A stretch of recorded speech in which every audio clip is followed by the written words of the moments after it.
नमस्कार। क्या सच में कर्म तुम्हारे हाथ में है? अगर है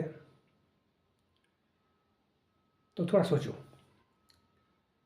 कोई भी कर्म ऐसा जो बिना विचारों के उत्पन्न होता हो? शायद नहीं।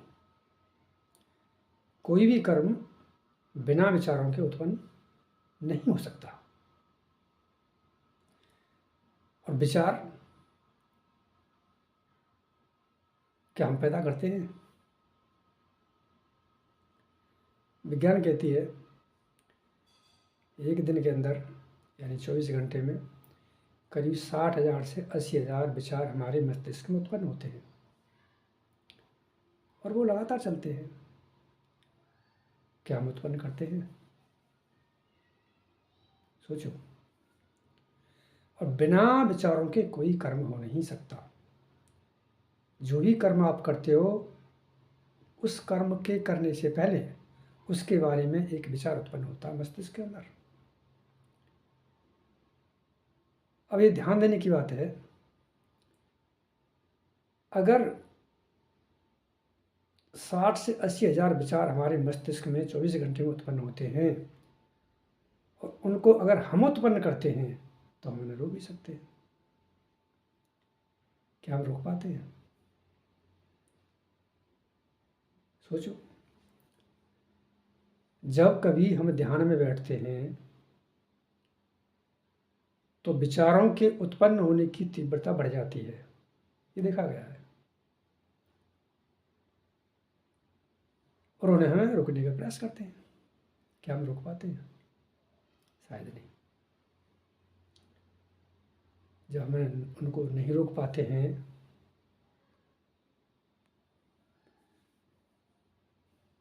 तो उन्हें उत्पन्न करने की हमारी क्षमता कैसे हो सकती है? इससे ये पता चलता है कि हम विचारों को उत्पन्न नहीं करते हैं। अगर विचारों को उत्पन्न नहीं करते हैं और विचारों से कर्म होता है तो फिर कर्म तुम्हारे हाथ में कहाँ रहा? इसको थोड़ा सा समझते हैं।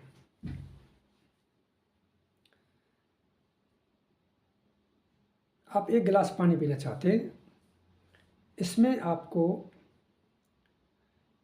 पानी पीने में कितनी स्वतंत्रता है? अब आप समझिए, प्यास किसको लगी? आपके शरीर को। क्या आप शरीर हैं? अगर आप अपने आप को शरीर मानते हैं तो शरीर में होने वाली प्रतिक्रियाएं हैं यानी क्रियाएं। सांस चल रही है, आप लेते हो या खुद चल रही है।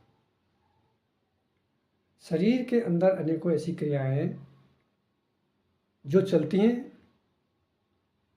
वो तुम्हारे हाथ में नहीं है। तो शरीर के अंदर लगने वाली प्यास, जब प्यास लगी तो शरीर को इच्छा हुई, एक विचार उत्पन्न हुआ और उसके आधार पर कर्म हुआ। अगर तुम अपने आप को शरीर मानते हो तो शरीर के अंदर होने वाली क्रियाओं को तुम रोक सकते हो, जो संभव नहीं। शरीर के अंदर अनेकों क्रियाएं ऐसी चलती हैं जो उन्हें तुम नहीं रोक सकते। उनमें से विचार भी हैं। अब यहाँ एक थोड़ी सी अड़चन आ सकती है। अब सोचेंगे कि अनेकों कर्म संसार में ऐसे होते हैं जो अच्छी नहीं है।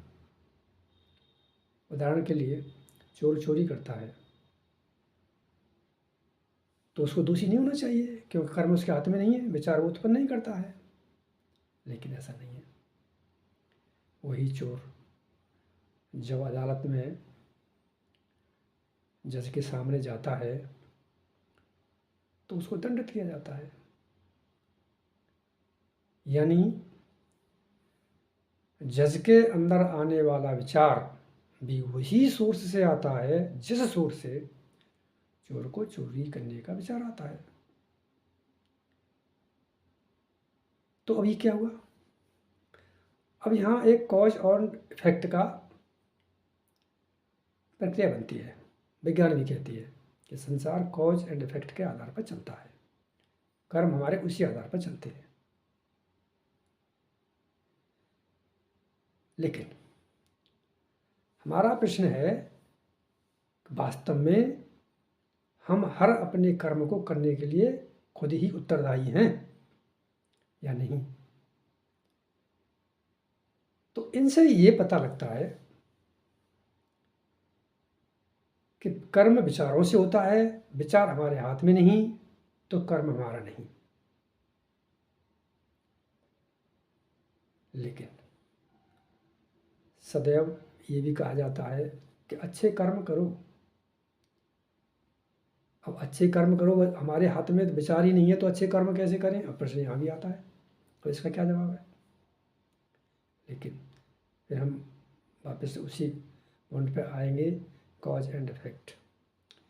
आपके अंदर उत्पन्न होने वाला विचार भी किसी स्थिति के द्वारा पैदा होता है।